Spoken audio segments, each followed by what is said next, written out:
The fluorescent lights of the WeWork space in downtown Austin cast their familiar harsh glow over Tomas Rodriguez's desk, where empty energy drink cans formed a small aluminum city around his dual monitors. It was 2:47 a.m. on a Tuesday, and he was deep into another all-nighter, designing a website for a startup that promised to revolutionize something or other.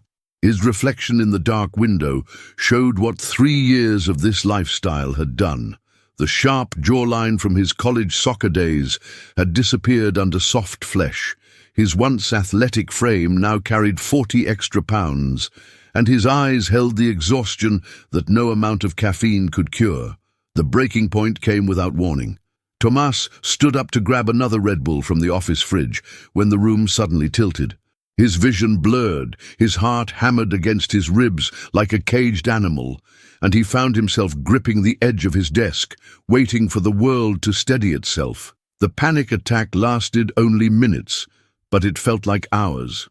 When it passed, he was on the floor, his shirt soaked with sweat, staring at the ceiling tiles and wondering how he'd gotten here. Not just physically on the floor, but here in this life, where his body had become a stranger to him.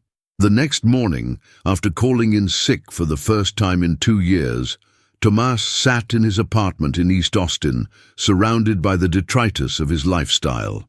Pizza boxes from the place on 6th Street, bags from P. Terry's, enough DoorDash receipts to paper a wall. He pulled out his phone and did something he'd been avoiding for months. He stepped on the scale he'd shoved under his bathroom sink. 223 pounds. At 5'9", he was officially obese. The word hit him like a physical blow. This wasn't just about vanity anymore. This was about survival. His phone buzzed with a text from his mother in San Antonio. "Mijo, don't forget your cousin Elena's quinceañera is in 3 months. The whole family will be there." The thought of facing his extended family, with their comments disguised as concern, their comparisons to his fit cousins, made his stomach churn. But it also sparked something else: determination. 3 months. He had 3 months to change something, anything, to prove to himself that he wasn't completely lost. The first step was finding help. Scrolling through Instagram, past the endless stream of impossibly fit influencers and their sunrise yoga posts, he found someone different. Dante Morales, a personal trainer who worked out of a converted warehouse gym in South Austin, didn't have the typical gym bro aesthetic. His posts talked about mental health, about the journey being more important than the destination, about strength that went beyond muscles. Most importantly, his bio mentioned that he specialized in working with people recovering from burnout. Tomas sent a message before he could talk himself out of it. Dante responded within an hour. "Brother, I've been where you are. Let's talk. No judgment, just real conversation."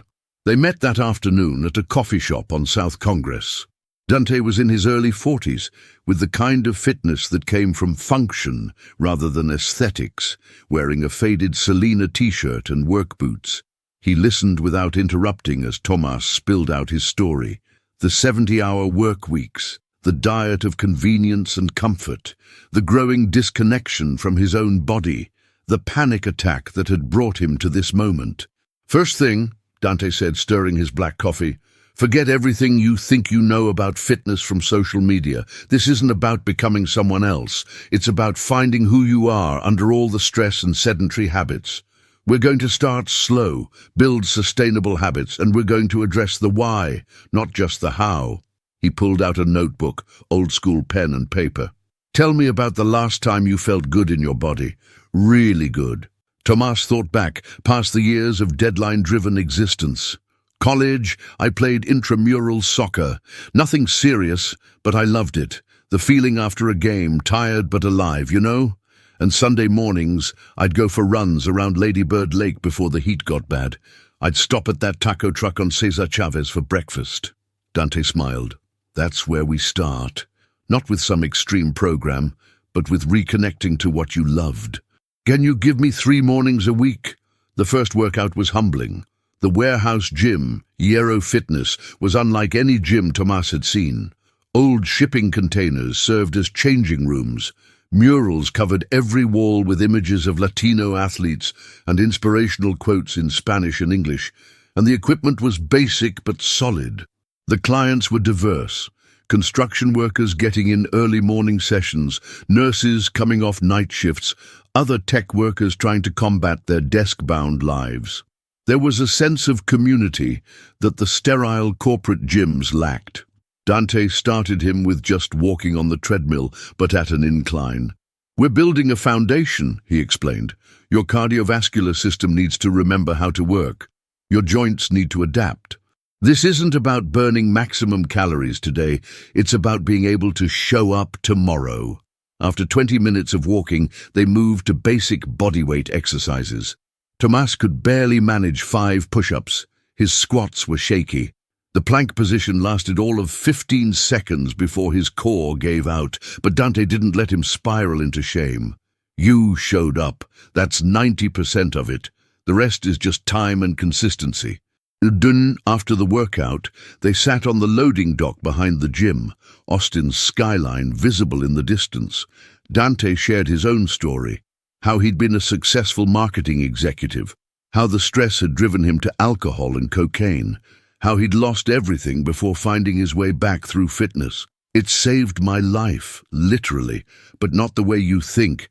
It wasn't about the weight loss or the muscles. It was about learning to inhabit my body again, to respect it, to listen to it. That's what we're going to work on."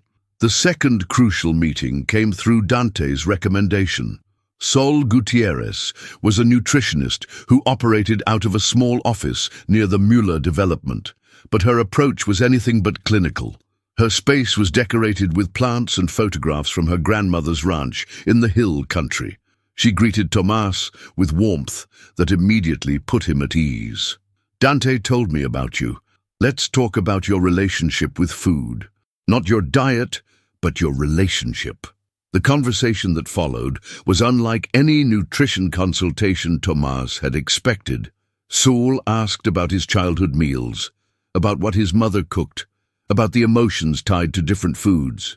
She asked about his schedule, his stress triggers, his sleep patterns. "Food isn't just fuel," she explained. "It's culture, comfort, celebration, sometimes medication for emotions we don't want to feel.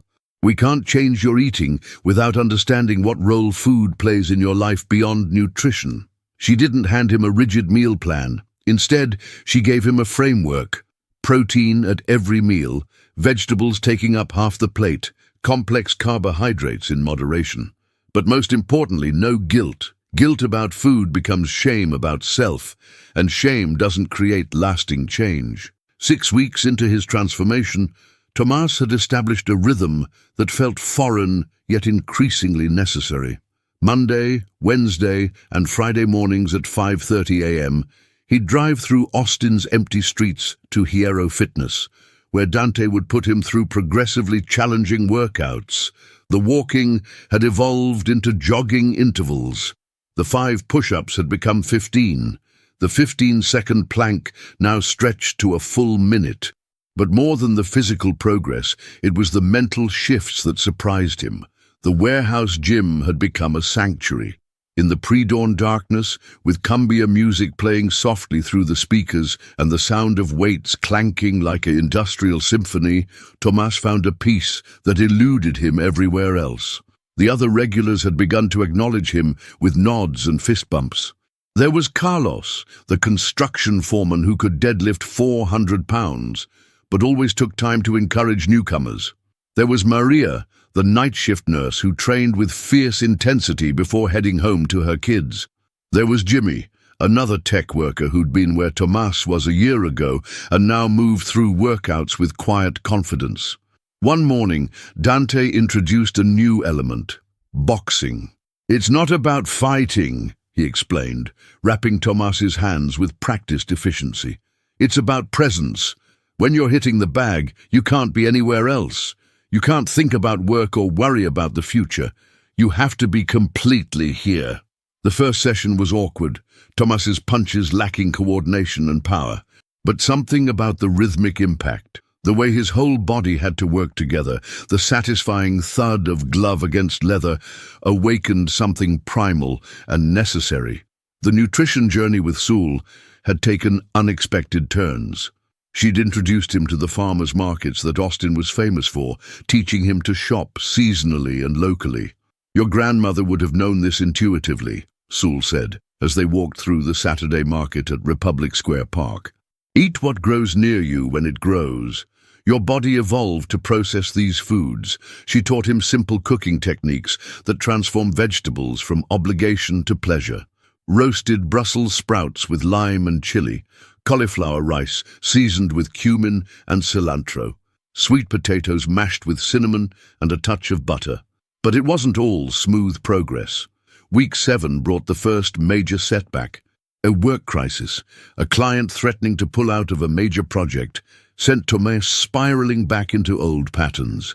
He pulled 3 all-nighters in a row, living on delivery food and energy drinks, skipping workouts with guilty text messages to Dante. On the 4th day, exhausted and disgusted with himself, he almost didn't answer when Dante called. "I'm not calling to guilt you," Dante said immediately. "I'm calling to remind you that perfection isn't the goal. You had a setback. That's human. What matters is what you do next." What he did next was show up at the gym the following morning, exhausted and ashamed. Dante didn't put him through a punishing workout as punishment. Instead, they just walked on the treadmill and talked. "Recovery isn't linear," Dante said. "Not from addiction, not from trauma, not from years of unhealthy habits. You're going to have bad weeks. The difference is now you know what good feels like, and you know how to get back there." They ended the session with stretching and breathing exercises, something Dante had learned from his own therapy. "The body keeps the score," he said, a phrase Thomas would think about often in the coming weeks. The social aspects of change proved more challenging than expected.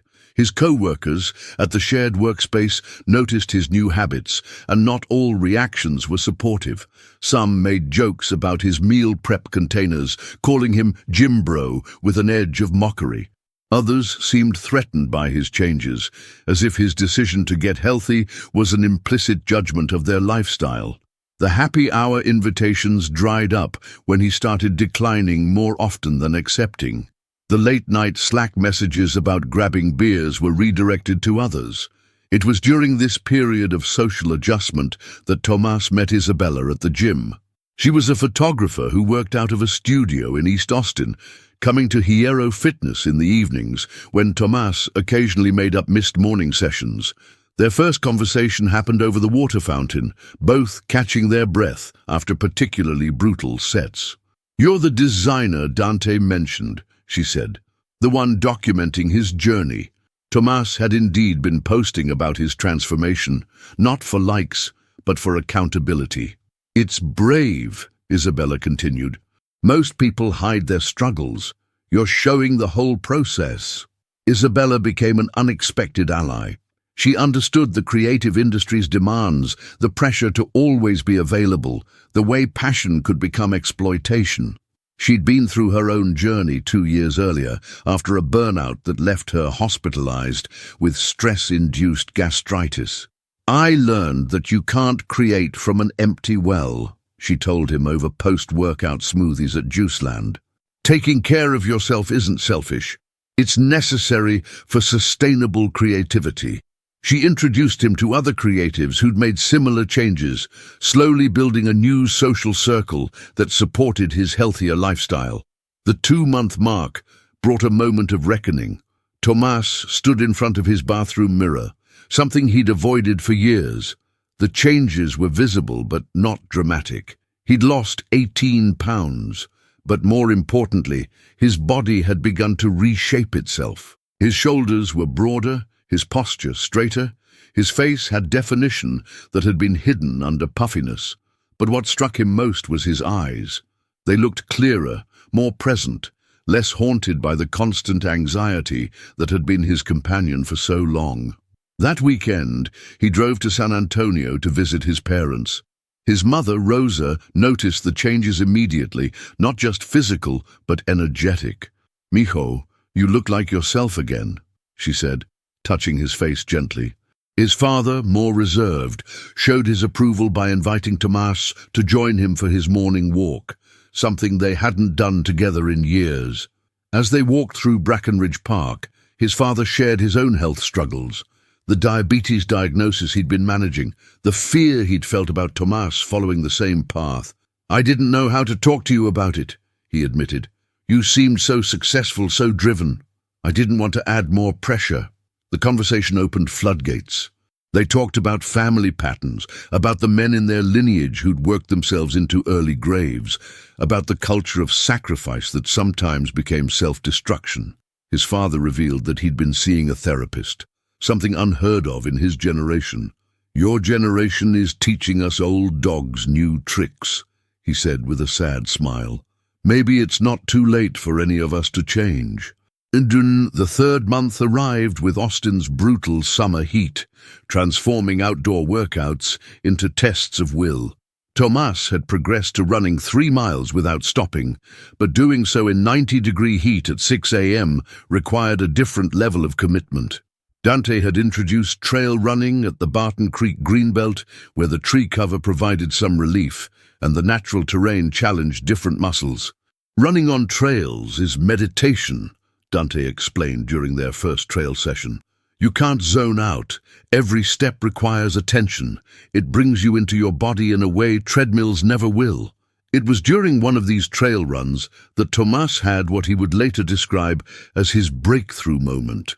They'd paused at the limestone cliffs overlooking the creek, both breathing hard, sweat streaming down their faces.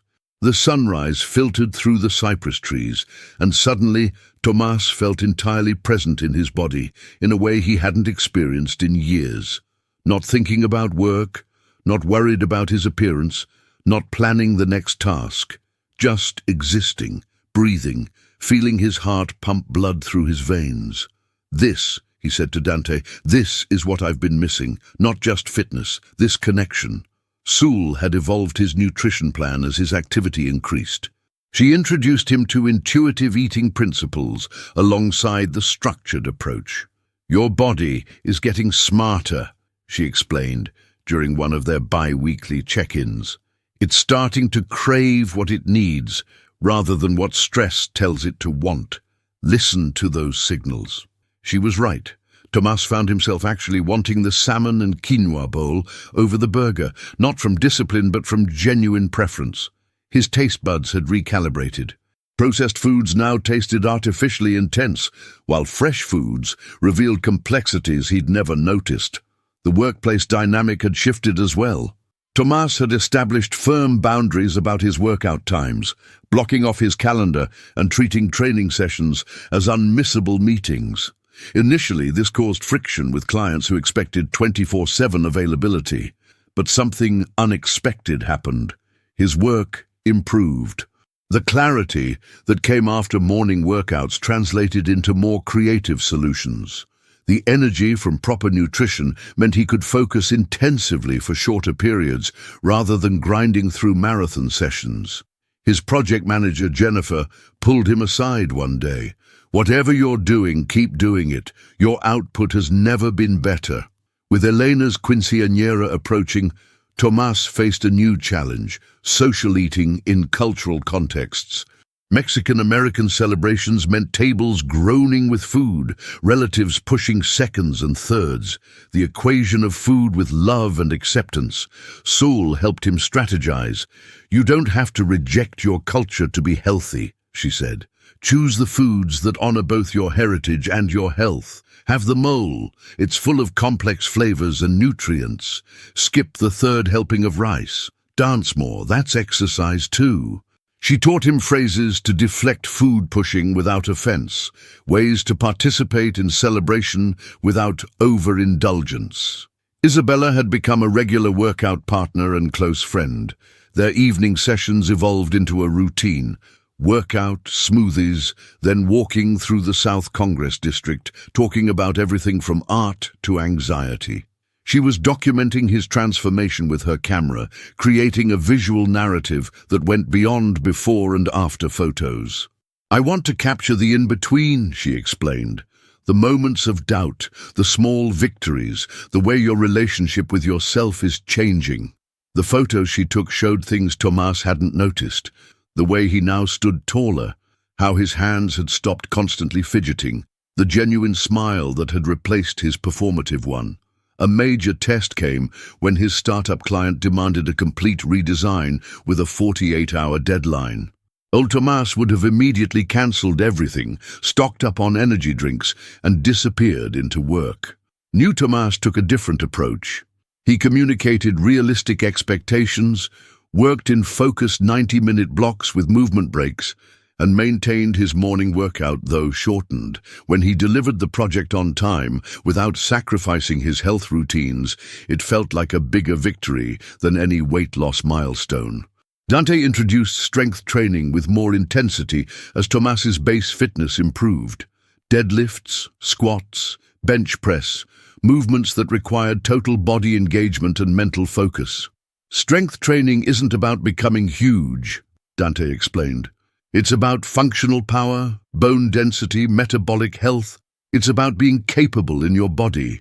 The first time Tomas deadlifted his body weight, 200 pounds now, down from 223, he felt a surge of accomplishment that no professional achievement had ever matched. The psychological work had become as important as the physical. Dante had recommended a therapist who specialized in the connection between physical and mental health. Dr. Patricia Winters operated out of a home office in Hyde Park, and her approach integrated somatic experiencing with traditional talk therapy. "Your body has been in survival mode for years," she explained during their second session. "We need to teach your nervous system that it's safe to relax." The sessions were challenging, uncovering patterns of perfectionism and self-punishment that went back to childhood. Tomas learned that his weight gain had been as much armor as it was neglect, protection against a world that felt increasingly demanding. 3 weeks before the quinceañera, Tomas hit a plateau. The scale hadn't moved in 2 weeks despite consistent effort. Dante had warned him this would happen. "Plateaus are where most people quit," he said, "but they're actually signs of adaptation. Your body is getting efficient. We need to change the stimulus." They modified the program, adding high-intensity intervals and adjusting macronutrient ratios with Saul's guidance. But more importantly, Dante helped him refocus on non-scale victories. The fact that he could now run 5 miles, that his resting heart rate had dropped 20 beats per minute, that his blood pressure was now optimal without medication. The morning of Elena's quinceañera, Tomas stood in his Austin apartment, adjusting the tie on a suit that had been gathering dust in his closet for 2 years. It fit differently now, not just because he'd lost 31 pounds, but because he inhabited his body differently. His shoulders filled out the jacket from muscle rather than slouching. His posture commanded presence rather than trying to disappear. The man in the mirror was recognizable as himself in a way he hadn't been for years. The drive to San Antonio felt like a pilgrimage. 3 months ago, he'd been dreading this event, seeing it as a deadline for transformation. Now he understood it was just a marker on a longer journey. Isabella had offered to come as his +1, transforming what could have been an ordeal into an opportunity. "Besides," she'd said, "I want to photograph a quinceañera." The intersection of tradition and modernity, it's visually fascinating. But they both knew she was really there for support. The reception hall in Stone Oak was packed with extended family, many of whom Tomas hadn't seen in years. The reactions were immediate and varied. His Aunt Maria gasped and clutched his face, exclaiming about how handsome he looked. His uncle Roberto, always competitive, immediately asked about his workout routine with barely concealed envy. His cousins, once the fit ones he'd envied, now engaged him as an equal rather than the computer guy who'd let himself go. But it was his grandmother's reaction that moved him most. She took his hands, looked him up and down, and simply said, "Ahora sí te ves como tu abuelo." "You look like your grandfather now." His grandfather had been a laborer, strong from work rather than gyms, and the comparison felt like a blessing. The food situation he'd stressed about became a non-issue. Tomas navigated the buffet with Saul's strategies, enjoying small portions of his favorites, focusing on the grilled meats and vegetables, having a single slice of cake to honor the celebration. When his aunt tried to load his plate with more, he deflected with humor and affection rather than creating conflict. The real revelation came on the dance floor. His new cardiovascular fitness meant he could dance cumbia and salsa for hours without getting winded. Isabella captured him spinning his grandmother, both of them laughing, fully present in the joy of movement. During a quiet moment on the venue's balcony, overlooking the Texas Hill Country, his cousin Miguel joined him. Miguel was a doctor at the medical center, and they'd never been close, the achievement gap always creating distance. "I need to ask you something," Miguel said. "How did you really do it? Not the diet and exercise part, the mental part, the actually changing part." Tomas realized that Miguel, despite his success, was struggling with his own battles. They talked for an hour, Tomas sharing not just the practical steps, but the internal work, the therapy, the community building, the identity reconstruction. Miguel took Dante's number, Saul's contact, Dr. Winters' information. "Maybe we could work out together sometimes," he suggested, and Tomas heard in his voice not competition, but a desire for connection. The quinceañera marked a turning point, but not an ending. Back in Austin, Tomas faced new challenges. His transformation had inspired others at his workplace to start their own health journeys, and suddenly he was seen as an unofficial wellness leader. Jennifer asked him to lead a lunch and learn about sustainable lifestyle change. The company started a walking group that met every day at 2 p.m. for a 15-minute break. The office kitchen slowly shifted from being stocked with junk food to including fresh fruit and healthy snacks. The culture was changing, one person at a time. Dante evolved Tomas's training to include teaching others.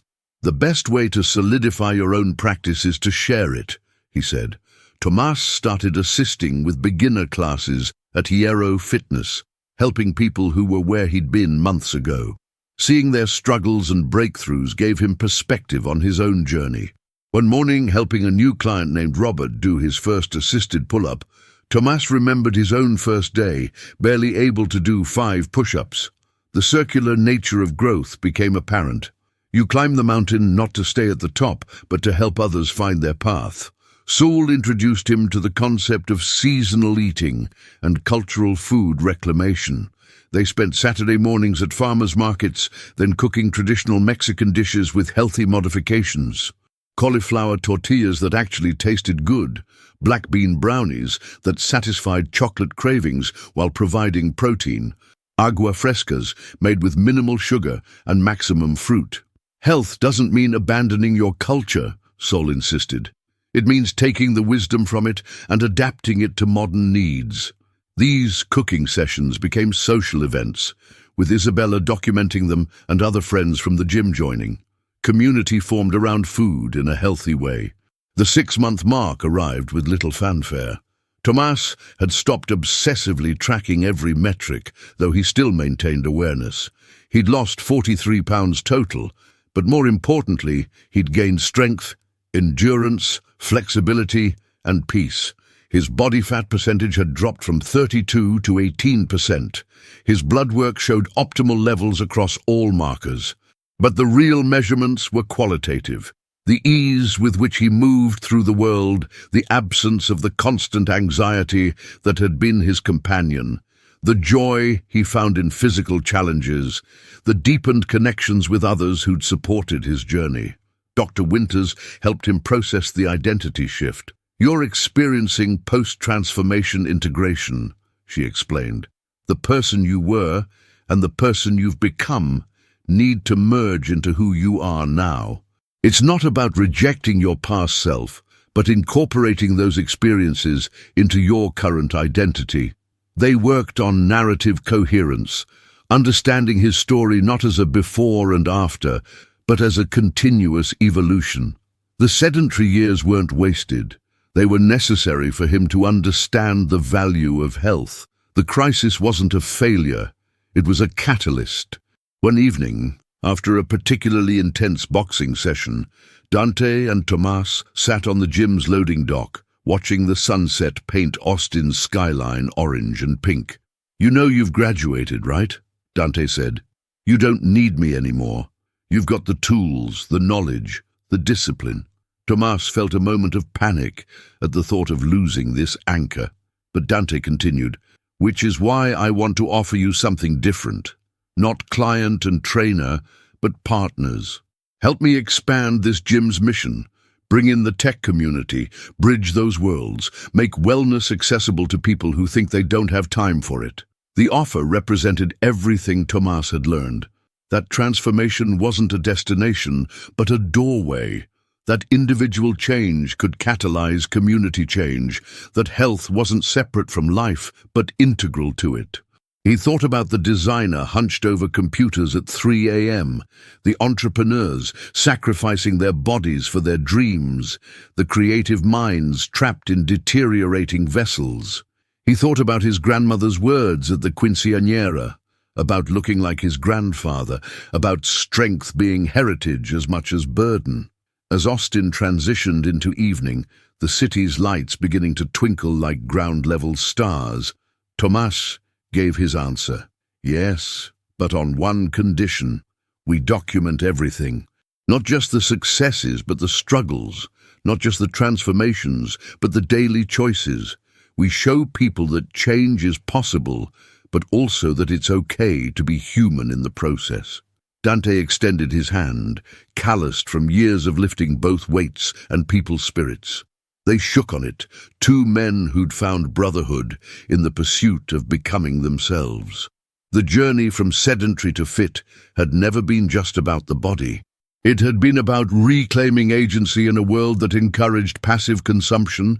It had been about finding community in isolation, strength in vulnerability, discipline in chaos.